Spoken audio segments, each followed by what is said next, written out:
அஸ்ஸலாமு அலைக்கும் வணக்கம். இன்னைக்கு நாங்கள் ஆர்கானிக் கெமிஸ்ட்ரியில் உள்ள ஒரு பாட்டான பொறிமுறைகளுக்கு இணைக்கிறோம். இந்த பொறிமுறைகளில் 4 வகை இருக்குது. பிரதியீட்டு தாக்கம், கூட்டல் தாக்கம், நீக்கல் தாக்கம், ஒடுக்கல் தாக்கம். இந்த 4 வகை தாக்கங்களோட பொறிமுறையை படிக்க போகிறது தான் இந்த வீடியோட ஒரு ரைட். அதாவது இந்த 4 வகையான தாக்கங்களுக்கும் எப்படி எப்படி நடக்குது, இந்த 4 வகையான தாக்கங்கள் என்ன எண்ணத்தில் நடக்குது, இது எப்படி பொறிமுறை வரப்போகுதுன்னு பார்க்கக்கூடிய ஒரு வீடியோட ஒரு பிரீஃப் ஐடியா தான் இந்த வீடியோ. சரியா? கவனிங்க. முதலாவது பிரதியீட்டு தாக்கங்கள் இருக்குது. இந்த பிரதியீட்டு தாக்கம் அப்படின்னா உங்களுக்கு என்ன விளங்கும்? உதாரணத்துக்கு நான் ஒரு அட்கைல் குளோரைட் எடுக்கிறேன். சரியா? இந்த அட்கைல் குளோரைட்ல இந்த பிரதியீட்டு தாக்கம்ல என்ன நடக்க போகுதுன்னா, இந்த குளோரின் தானே, இந்த குளோரின் அகற்றப்பட்டுட்டு, அதாவது இந்த இடத்துல இருந்து குளோரின் அகற்றப்படுது, முற்றாக அகற்றப்பட்டுட்டு ஒரு OH தொகுதி இந்த இடத்துல பிரதியிடப்படுது. பிரதியிடுனா என்ன?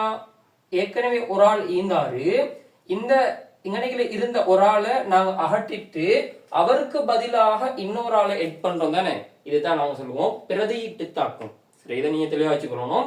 பிரதியீடு எல்லாத்துலயுமே அப்படித்தான் வரப்போகுது.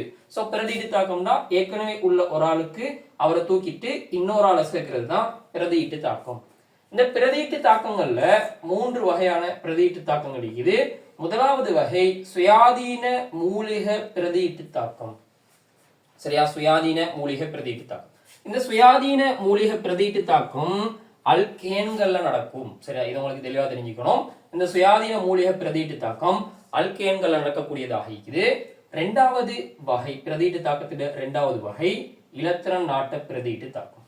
இந்த இலத்திரன் நாட்ட பிரதியீட்டு தாக்கம் சொல்றது பென்சீன்ல நடக்கக்கூடியதாக இருக்கும். சரி, உங்களுக்கு தெரியும் பென்சீன் எப்படி வரும்? பென்சீன் இப்படி வரும். இந்த பென்சீன்ல நடக்கக்கூடிய தாக்கங்கள் தான் இலத்திரன் நாட்ட பிரதியீட்டு தாக்கம். இதுல உங்களுக்கு 4 வகை இருக்கு. 4 வகை என்ன? முதலாவது NO2 ஏற்றம், NO2 தொகுதியை ஏற்றுற தாக்கம் பென்சீன்ல. அடுத்தது ஒரு அட்கைல் ஏற்ற தாக்கம். அட்கைல் ஏற்ற தாக்கத்துல ஒரு CH3 தொகுதி பென்சீன்ல இணைய போகுது. அடுத்தது ஒரு ஏசைல் ஏற்ற தாக்கம், COCH3 தொகுதி இங்க ஏறப்போகுது. அடுத்தது ஒரு அலசன் ஏற்றம், அலசன்ல ஒரு X இணைய போகுது.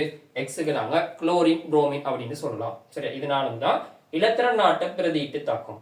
இங்க பென்சீன்ல இந்த இடத்துல ஓரத்துல ஒரு ஹைட்ரஜன் ஈக்குதுன்னு வச்சுக்கோங்க. இந்த இடத்துல ஒரு ஹைட்ரஜன் ஈக்குதுன்னு வச்சுக்கோங்க. இந்த ஹைட்ரஜனை நாங்க வெட்டி தூக்கிட்டு, அதாவது இவரை அகற்றிட்டு இந்த 4 தொகுதிகளையும் இங்க எட் பண்ண போறோம். சரி, இதுதான் இந்த பென்சீன்ல நடக்கிற இலத்திரன் நாட்ட பிரதியீட்டு தாக்கம். இலத்திரன் நாட்ட பிரதியீட்டு தாக்கம் பென்சீன்ல மட்டும்தான் நடக்கும். இதை நீங்க தெளிவா வழங்கிக்கோங்க.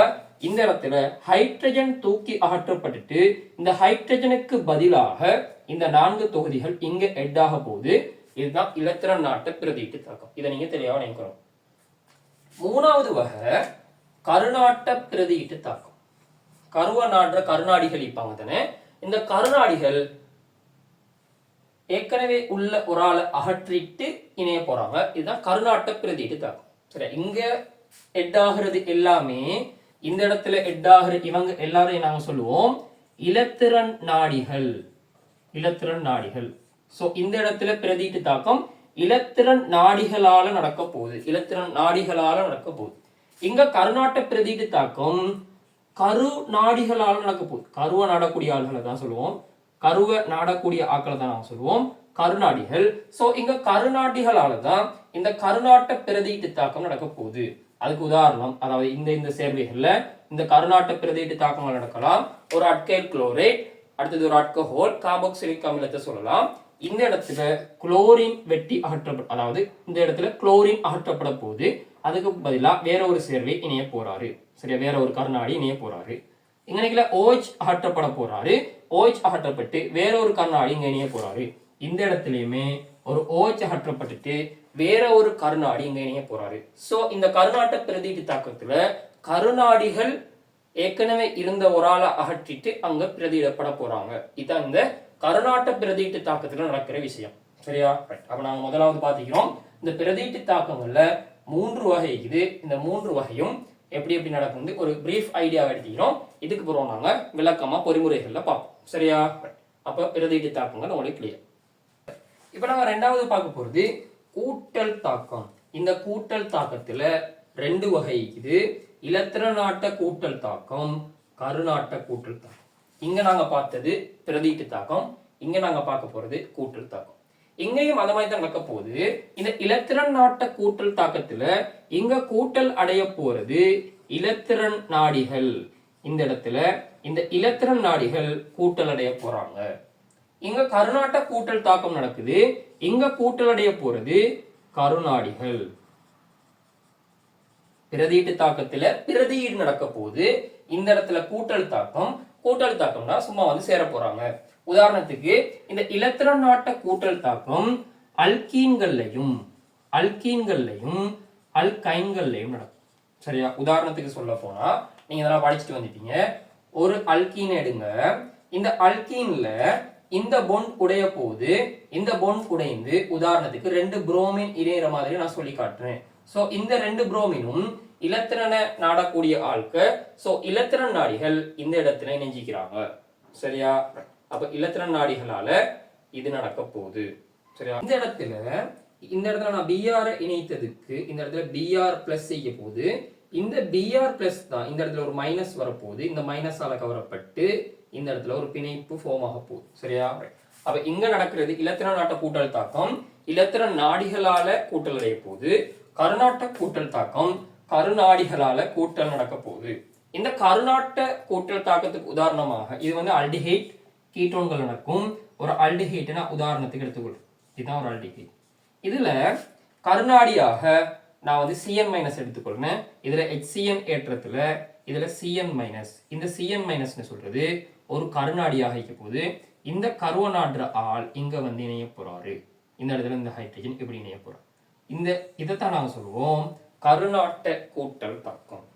சரியா? இப்ப இந்த மையத்துல காபனிக்குது, இதை கரு வைக்குது.